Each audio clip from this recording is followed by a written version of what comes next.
Welcome to our audience and viewers wherever they are. In the next half an hour or so, we are going to discuss a new book that was just published under the name Organizational Pathology. The subtitle of the book is The Life and Death of Organization. I have the pleasure of hosting here my colleague and friend, Professor Itzhak Samuel, who is the author of this book. And the way that we are going to conduct this half an hour is I'll ask him a few questions about the book, and he'll relate to these questions. And in order not to waste time, I would like Itzhak to ask you, first of all, can you in a few sentences describe what is the uniqueness of this book, in what respects it is different, what is the added value of the book, so that the readers will rush and order it? Okay, this is the first book in the field of organizations that is entirely devoted to the notion of pathology, organizational pathology. And the book deals under this umbrella term a variety of diseases, maladies, and all kinds of problems and deficiencies which organizations experience during their course of life. The book assumes that organizations are akin to biological systems, although organizations are not biological systems, but they have all kinds of phenomena and behavior patterns that are similar to those of biotic systems. The book looks at all kinds of abnormal behaviors in organizations that resemble pathological illnesses and diseases in other kind of biological systems, and he tries to diagnose them with the aid of a new, my own diagnostic framework with which we can look at organizations and try to understand what goes wrong, why organizations fail, why they die, they pass away, why they have all kinds of trouble, and why they decline. In this sense, the entire approach or this perspective is quite novel in the study of organizations, and it sheds a new light on all kinds of problems and shortcomings of organizations. There is, still on the first question, there is a sort of what I would refer to as a pessimistic or almost a fatalistic assumption in your book, or in your theory actually, and that is that all kind of organizations, no matter how hard they will try, are doomed to die. Yeah. Is this assumption is indeed the way I understood it? Yeah, this assumption draws from the second law of thermodynamics, the law of entropy, which argues that every system tends to disintegrate. Every system tends to achieve a state of complete order, which means random dispersion of its parts. And organizations, like any other systems, tend to disintegrate eventually. It may take many years, it may take hundreds of years, but at the end, very few, if any, organization survive. However, not every failure and not every decline and not every crisis is necessarily ends up with imminent disintegration, collapse, or demise of one kind of another of the sick organization. Which reminds me, actually, I remember that many years ago there was a saying in the States that if you want to know how healthy is American society, American economy, look at General Motors, because General Motors is going to be here with us all the time, and look what happened to this giant organizations. Yeah, yeah. There was a say, what's good for General Motors is good for America. But time and experience in the history and the contemporary society indicates otherwise. General Motors had been under a process of decline for many years. In fact, the entire automobile industry was declining in America, not lagging behind the Japanese automobile industry, and was not able for many years to give the proper responses to the changing of tastes, of values, of conducts of behavior in the American society, like preserving the environment, like saving fuel, the consumption of fuel, and so on. Yeah. Which of course remind me about another thing about the book, and that is that it assumes that all organizations are actually open systems, and open systems must always adjust to the environment, and when the environment is changing and rapidly and profoundly, the organizations must change and adapt themselves accordingly, and apparently organizations such as General Motors were not sensitive enough to those changes. Let me move to my next question. Since you are using, as you said earlier, biological, I would say almost medical metaphors, pathology, suppose that I'm a manager of a large corporation or small organization, and I would like to detect, to see if there are any symptoms, early symptoms, that tell me that something is going wrong, like, you know, when we are looking on people and human beings. Can you, or does your model allow or indicate and guide us how to, for what kind of symptoms to look for and how to detect them? Generally speaking, I assume that there are early warning signals in the field of the organizations, like there are all kinds of symptoms and other signals among human beings and other biological systems. These early warning signals are of various kinds, and they indicate that the organization is going in the wrong way, probably in the way of decline, or is rushing towards a total collapse or disintegration, or any other problems. I give you some examples. For instance, when one sees, when a manager sees or senses that there is that the performance of the organization is deteriorating for quite some time, that's an indicator that something is going wrong in the organization. When there is a brain drain, the best employees of the organizations are leaving and going to other places, workplaces, that's another indicator, which is an early signal that the organization is in trouble. When the clientele sends more and more complaints to the organizations about their products, their service, their quality, their timing, their prices, it's another way to detect what is going wrong with the organization and where the organization is going at. This and many others are warning signs and maybe symptoms of some kind of a malady or disease in the organization.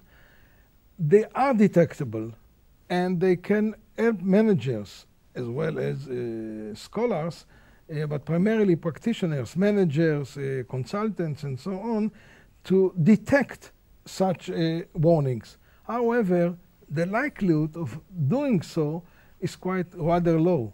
And the main reason is because managers rely on their past and previous success, and they believe wrongly that what worked in the past will work in the future. And this is a well-known syndrome in the study of organizations called success breeds failure, and failure leads to another failure. And organizations who rely and glorify the past don't bother to change the future. And if they don't change themselves toward the new trends in the future, then they are most likely to fail. Now, still on this point, since I've known you for many years, and you were, all throughout your career, you were involved not only in academic research, but you were also a practitioner, being involved actually in organizational management in different roles, and also as applied research, consulting, etc. Could you, if you know the names are can be told, or can you give some examples of failing organizations and these in connection with these early signs, either from the Israeli scene or from the global scene, so that the audience, the listener, will be able to connect it, this general discussion, with some concrete cases? Yeah. Well, maybe one of the most profound examples can be found in both at home and abroad in the defense industries. Defense industries for many years have been working and producing products exclusively for the military in their countries or similar countries. But being governmental agencies and public sector enterprises, they didn't care much about the expenditures. They didn't care much to be competitive in their prices. Their time to market was too long for the clients, and many of them started to decline and lose their strength, and their reputation was deteriorating. And eventually, some of them had to downsize significantly and lose a great deal of their manpower and workforce, and others merged together and had to reorient themselves to the market and do and work and restructure themselves differently from the past in order to be competitive, in order to adjust well and adapt to the changing environment and the changing of values in several countries. The Israeli defense industries are not exceptional in this sense. Well, it reminded me when I was listening to you of a similar example that relates to the defense industry in Israel.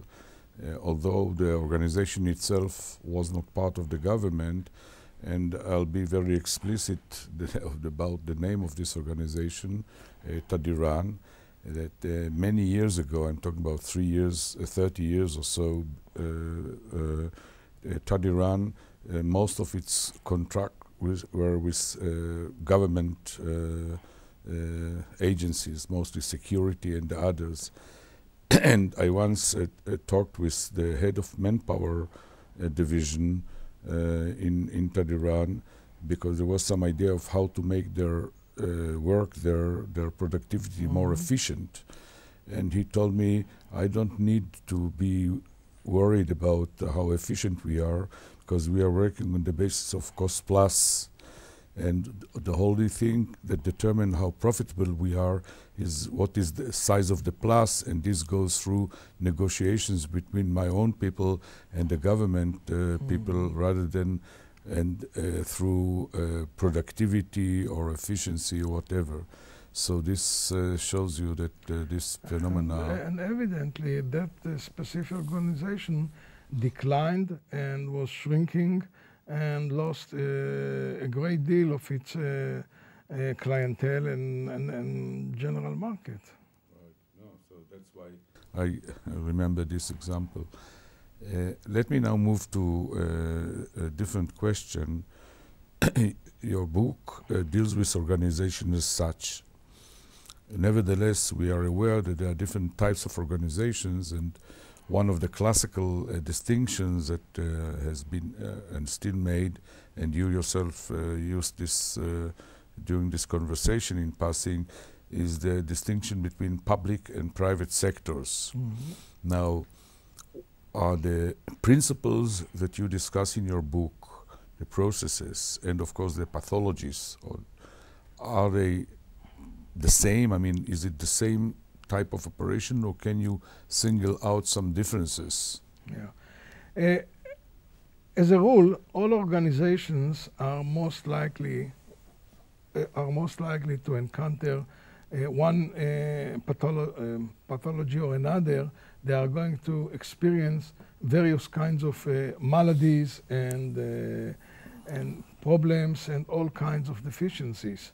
But the private sector, business enterprises in the private sector mainly, are more sensitive and more vulnerable to such problems, because they have to compete, because they have to survive with their own profits, because they are in a tough market.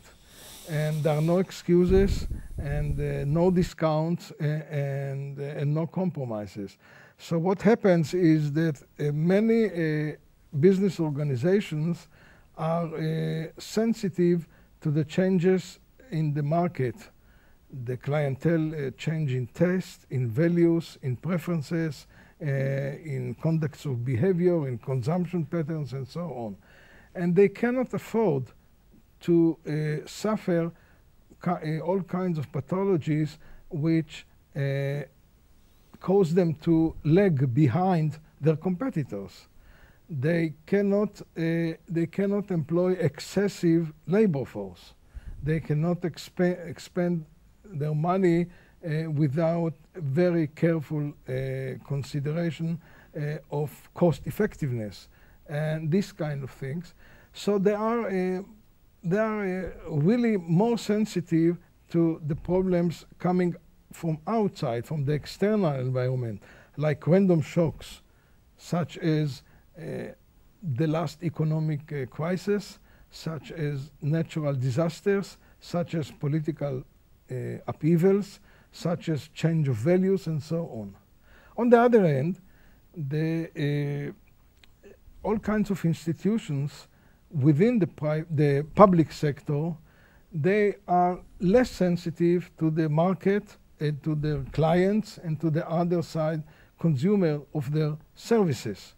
So they are more likely to absorb all kinds of maladies, all kinds of illnesses, problems, deficiencies, shortcomings, which make them less novel, less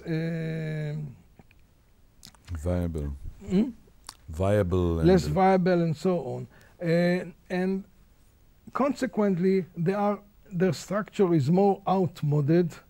The way of their behavior is less efficient, and the sensitivity to those who need their services is rather low, and are more bureaucratic in general. And despite of all those deficiencies, they are likely to survive much more than the private enterprises, because they enjoy political support, they enjoy governmental budgets, they enjoy the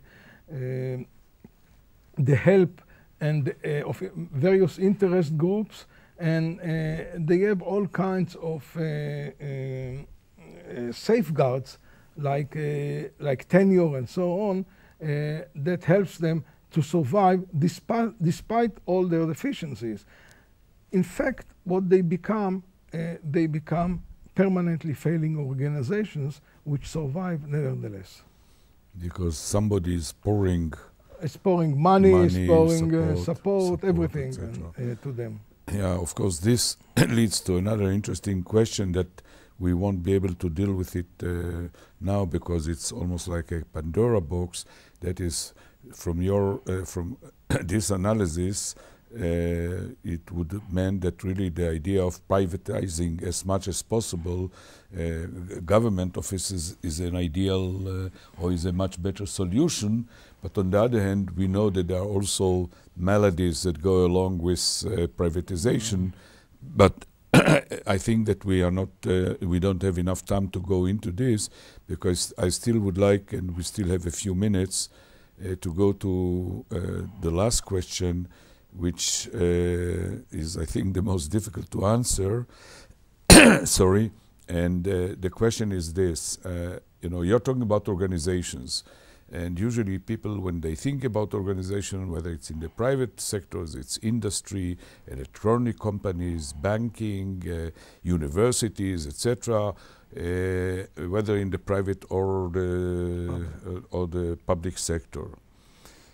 But since you're talking about open systems, and since we know that societies can also, or states are also, can be regarded as open systems, can you think of using the principles and the model that you have developed in this book, particularly in the diagnostic of pathological processes, and try to apply it to a whole society or a state such as the State of Israel? And what would you say, based on your understanding of organizations, about the Israeli state nowadays or in recent years? Okay, first of all, states, nation states and similar ones are, to begin with, are organizations, because societies today, nowadays, are organized in the form of formal, complex organizations with all kinds of hierarchies, organs, organizational organs, and so on. The state provides all kinds of services, policies, and etc. So all those things, the way the government and the state agencies, like the judicial system, like the legislatures, and so on, necessarily impinge on the society and result in the way that citizens feel and behave and in everyday life. As for Israel, our society has been undergoing changes, significant changes, for quite a few years by now. And these changes have all kinds of consequences, which some of them are not positive, to say the least, or they may be considered as negative. There are all kinds of systems in the society which indicate some declination, some failure, some non-adaptability to the changing world. However, I would not rush to say that Israel is in a terminal state of its existence, but we have to consider some early warning signs which governmental agencies, politicians, the public opinion, and so on have to take, leaders have to take in a careful consideration. For instance, one of those trends and tendencies can be seen in the fact that almost 10% of the Israeli citizens live today outside of the country. That almost 5,000 brilliant scientists live outside of the country instead of our universities and education and research centers. that the society in Israel is going in a process of devising itself into small and different subcultures and sub-societies, all kinds of groups on the basis of ethnicity, on the basis of religion, and the basis of nationalism, on the basis of skin color, and so on, which means that the solidarity of this society is in a process of loosening instead of tightening. And another symptom is the growing rate of violence within the society, mainly among the younger generations. Problems in the educational system, some problems in the health system, and so on. So all those things should be taken into consideration on time and very carefully and very seriously in order to prevent, as a precautions, in order to prevent the society to collapse or disintegrate in the long run.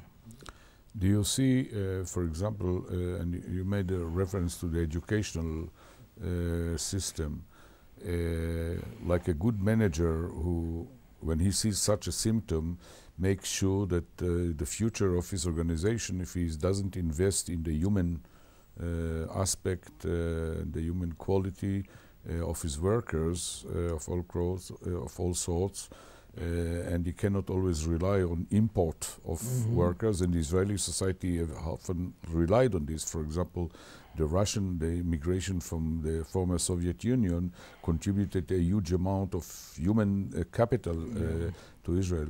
Do you see today that the government, and I'm taking education as one example, showing that it understands and sensitive to this kind of problems?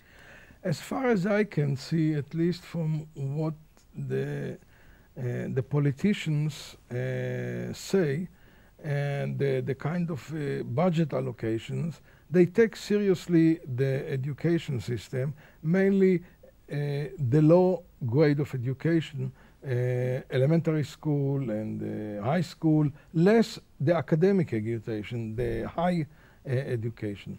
And they are trying to apply all kinds of educational reforms. They are trying to compete with other countries as far as the performance of the students, of the youngsters. They are trying to change some modes of education in the country. As far as the higher education is concerned, now they have a big plan to bring back scientists from all over the world, Israeli scientists who live outside the country, to immigrate back to Israel and work and contribute their talents to our economy and to our science and to our achievement in the field of higher education. I don't know how much it will be successful, because these are long-term strategies. And by definition, politicians have short-term preferences. And so the question is whether or not this government and the next government would be consistent enough to pour the budgets, the efforts, the manpower, the talents who are needed in order to realize such reforms and such educational programs in Israel. So if I may, in a way, conclude or summarize in one sentence your answer to my question, is that there are certainly very clear signs, warning signs, that show that in many areas, and we have taken the Israeli educational system as an example, the Israeli system and the Israeli government and state are really in the process of sickness, of being sick, and unless precautions are taken, like vaccination and some other remedies, and you gave the example now of this plan of bringing scientists, we are going to face very hard time in the future. Mm-hmm. Yes, yes. I don't want to be too strong about stating that according to my diagnosis and based on the book, Israel is in a state of imminent collapse. On the contrary, it has many achievements and many positive indicators, like the high tech, like the economy, like science, all kinds of. But we have to be much more careful and much more thoughtful to avoid and to prevent all kinds of catastrophes which are the result of bad management in terms of organizations. Well, I hope that some of those people, the decision making about whom we are now talking, will learn some, will have access to this book, and at least some of them would read it and try to apply it to the areas in their own jurisdiction or sphere of responsibility. And since I know that some of them probably don't read English, I know that your book is going to be published also in Hebrew, Yeah. so at least they can read the Hebrew version of the book. And I read it just recently, and I think that it's a marvelous piece of work, academic work, but it's also readable, and I think that everyone who is concerned about the life and death of organizations should read it. Yeah. Thank you very much. I hope the book will serve all kinds of constituencies, like managers, executives, organizational consultants, politicians and the like, and not only for research purposes or for academic training and education, but also for practical treatment and